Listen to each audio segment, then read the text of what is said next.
Guys, in this video we are going to printing two-dimensional arrays in C programming language. So without wasting any time, let's get started. So guys, अपनी previous video में मैंने आप लोगों को एक task दिया था जिसमें मैंने आपको कहा था कि आप लोगों को ये पैटर्न पूरा इसी तरह से प्रिंट करना है using for loops and traversing in to-dimensional arrays, जिसमें मैंने आपको 4 डेज का टाइम दिया था और मैंने आपको बोला था आफ्टर 4 डेज मैं अपनी एक वीडियो अपलोड करूंगा जिससे मैं आपको प्रिंट करना सिखाऊंगा ये वाला पैटर्न। तो गाइस, आज की इस वीडियो में मैं आप लोगों को प्रिंट करना सिखाऊंगा ये वाला पैटर्न। तो गाइस, जल्दी से इस प्रोग्राम का एक ओवर रिव्यू कर लेते हैं, उसके बाद चलते हैं सीधा विजुअल स्टूडियो कोड में, वहां चल के कोडिंग करके इस पैटर्न को प्रिंट करते हैं। तो गाइस, हमने अपने प्रीवियस वीडियो में क्या किया था, मैंने आप लोगों को बताया था कि हम लोग यहाँ पर 2 इंटीजर वेरिएबल सपोज करते हैं। हम लोग सपोज करते हैं आई रॉस के लिए और जे कॉलम के लिए, जिसमें हम लोग फिर उसकी डिक्लेरेशन करते हैं। डिक्लेरेशन में हम लोग पहले लिखते हैं रॉस की वैल्यू, उसके बाद हम लोग लिखते हैं कॉलम्स की वैल्यू, जिसके बाद हम लोग अपना स्ट्रक्चर लिख लेते हैं। स्ट्रक्चर से मुराद है कि इस तरह का पैटर्न जिसमें हमारी 4 रॉस एंड 3 कॉलम्स होती हैं। उसके बाद हम लोग इसमें करते हैं ट्रैवर्सिंग, और ट्रैवर्सिंग हम लोग करते हैं लूप्स की मदद से, जिसमें हम लोग पहले एक फॉर लूप लगाते हैं और वो फॉर लूप चलता है आई के लिए,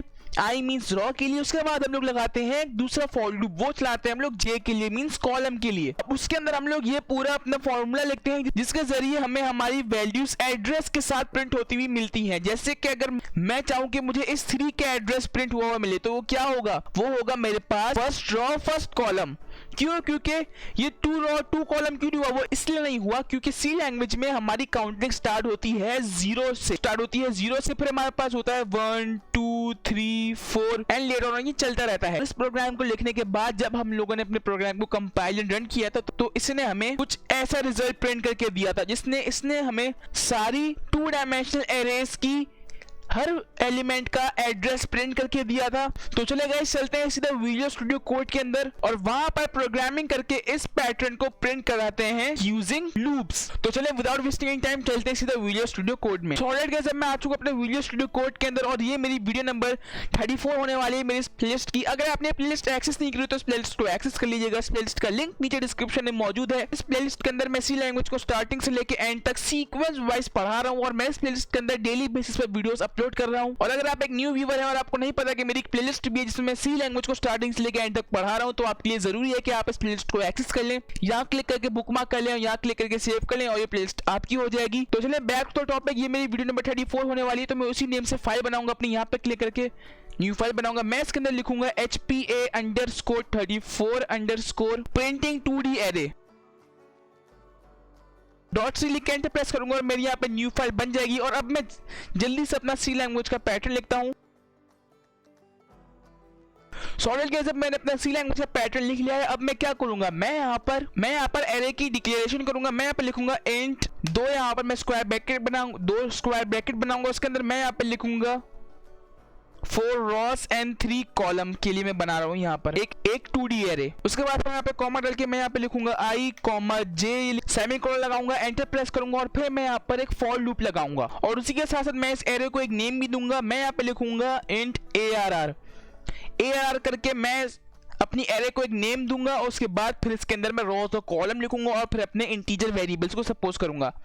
उसके बाद एंटर प्रेस करूंगा और फिर मैं यहाँ पे लिखूंगा फॉर लूप लगाऊंगा, एंटर प्रेस करूंगा और फिर मैं इसके अंदर लिखूंगा int i is less than equal to, और पहला फॉर लूप मैं चला रहा हूँ अपनी रॉस के लिए, इसलिए मैं पहले यहाँ पे लिखूंगा is equal to 0 and i is less than equal to 4, क्योंकि मैं चला रहा हूँ रॉस के लिए और मेरी रॉस पहले 4 है। उसके बाद इसके अंदर मैं एक और फॉर लूप लगाऊंगा और वो मैं लगाऊंगा फॉर लूप जे के लिए। मैं यहाँ पे लिखूंगा int j is equal to 0, j is less than equal to 3। क्यों? क्योंकि मैं चला रहा हूँ उसे कॉलम के लिए और कॉलम हमारे पास 3 है। और फिर इसके अंदर मैं एक प्रिंटफ लगाऊंगा। मैं यहाँ पर लिखूंगा प्रिंटफ और फिर मैं क्या करूंगा, मैं यहाँ पर यूजर से इनपुट लूंगा। मैं ये चाहता हूं कि जो एलिमेंट यूजर इनपुट करेगा एड्रेस के हिसाब से वो मुझे उस पैटर्न में प्रिंट होके मिल जाए। मेरे कहने का मतलब ये है जो भी नंबर जो उस पैटर्न में प्रिंट होंगे मैं चाहता हूं वो यूजर से मैं इनपुट लूं। तो इसके लिए मैं क्या करूंगा, मैं यहाँ पे लिखूंगा एंटर ए %d और फिर उसके बाद मैं यहाँ पे लिखूंगा %d और फिर यहाँ पे आकर मैं कॉलन लगाऊंगा और फिर मैं यहाँ पर एक स्पेस बार दूंगा और फिर मैं क्या करूंगा, मैं यहाँ पर कॉमा डाल के लिखूंगा आई कॉमा जे। क्यों? क्योंकि पहला जो यूजर एड्रेस इनपुट करेगा वो होता रहेगा मेरे पास रॉस के लिए, पहले रॉस के लिए मेरे पास इनपुट कलेक्ट होगा इस पहले बॉक्स में, उसके बाद मेरे पास कलेक्ट होगा जे के लिए। और फिर मैं क्या करूंगा, मैं उसके बाद एंटर प्रेस करूंगा और लिखूंगा स्कैनएफ। स्कैनएफ लगाकर मैं यहाँ पे लिखूंगा %d\n, कॉमा डाल के मैं यहाँ पे लिखूंगा %ARRI एंड J। और मैं यहाँ पे कहूंगा जो वैल्यू यूजर इनपुट करेगा वो होगी इस I और J यानी इन रॉस और कॉलम के हिसाब से। और फिर मैं इस फॉर लूप से बाहर आ जाऊंगा अपने दोनों फॉर लूप से। और फिर मैं क्या करूंगा, मैं यहाँ पर एक printf लगाऊंगा और फिर पहले मैं एक \n लगाऊंगा, \n लगाऊंगा और फिर मैं यहाँ पे लिखूंगा printing values in 2D pattern.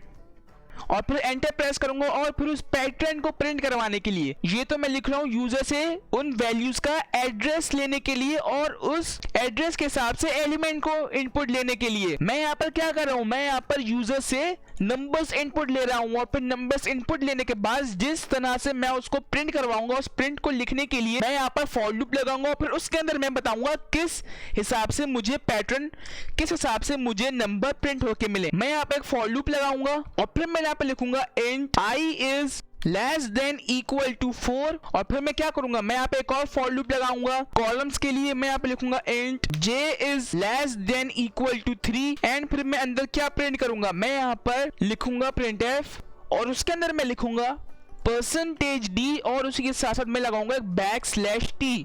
अब \t मैंने किससे लगाया है, जब मैं अपने प्रोग्राम को रन करूंगा तब मैं आपको बताऊंगा ये \t मैंने किससे लगाया है।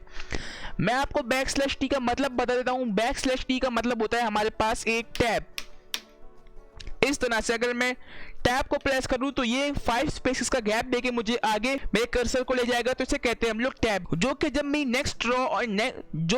नेक्स्ट ड्रॉ प्रिंट होगी उसमें ये मुझे एक टैब प्रिंट करके देगा जो कि उसे 2 डायमेंशनल यानी 2D पैटर्न में प्रिंट करके देगा। इसके लिए मैं यहाँ पर कॉमा डालूंगा और फिर मैं लिखूंगा आगे ARRI और J और फिर रिटर्न 0 को मैं यहाँ से हटा दूंगा। और मैं एक काम और करूंगा, मैं पहले फॉर लूप के अंदर एक printf लगाऊंगा और फिर मैं इसके अंदर एक \n प्रिंट कर दूंगा। क्यों \n, ताकि मुझे न्यू लाइन में प्रिंट होके मिले मेरा रिजल्ट, यानी मुझे एक रॉ प्रिंट होके मिले, उसके बाद में नेक्स्ट लाइन में प्रिंट होके मिले मुझे दूसरी रॉ और दूसरा कॉलम, और वो प्रिंट होके मिले मुझे एक स्पेस के बाद। अब जल्दी से अपने प्रोग्राम को मैं सेव करता हूं और रन करके दिखाता हूं।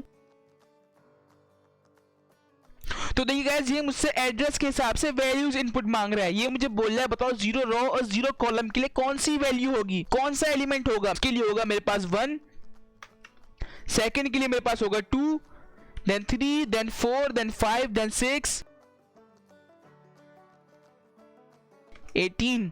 और देखिए गाइस, जैसे कि मैं यहाँ पे पूरी एड्रेस की वैल्यूज प्रिंट कर दी, उसके बाद इसने मुझे ये पैटर्न प्रिंट करके दे दिया। तो गाइस, यही थी आज की वीडियो। मैंने आपको टास्क दिया था अपनी प्रीवियस वीडियो में कि आप लोग उस पैटर्न को प्रिंट करें, और जितने भी लोगों ने उस टास्क को परफॉर्म किया है उन सबको कॉन्ग्रेचुलेशंस। आप लोगों को 2D एरेज कंप्लीटली अच्छे से समझ में आ गया, किस तरह से हम लोग अपने 2D एरे को प्रिंट करवाते हैं। तो गाइस, यही थी आज की वीडियो में। उम्मीद करता हूँ आपको आज की वीडियो पसंद आई होगी। अगर आपको वीडियो पसंद आई हो तो इस वीडियो को लाइक लाजमी कर दीजिएगा। चैनल पर अगर न्यू है तो चैनल को सब्सक्राइब करना ना भूलिएगा। इस प्लेलिस्ट को एक्सेस लाजमी कर लीजिएगा। इस प्लेलिस्ट का लिंक नीचे डिस्क्रिप्शन में मौजूद है, यहाँ क्लिक करके बुकमार्क है, यहाँ क्लिक करके सेव कर लीजिएगा for learning C language in proper and easy way. Guys, अभी तक के लिए बस इतना ही। मैं मिलता हूँ अगली वीडियो में, तब तक के लिए thanks for watching and don't forget to subscribe.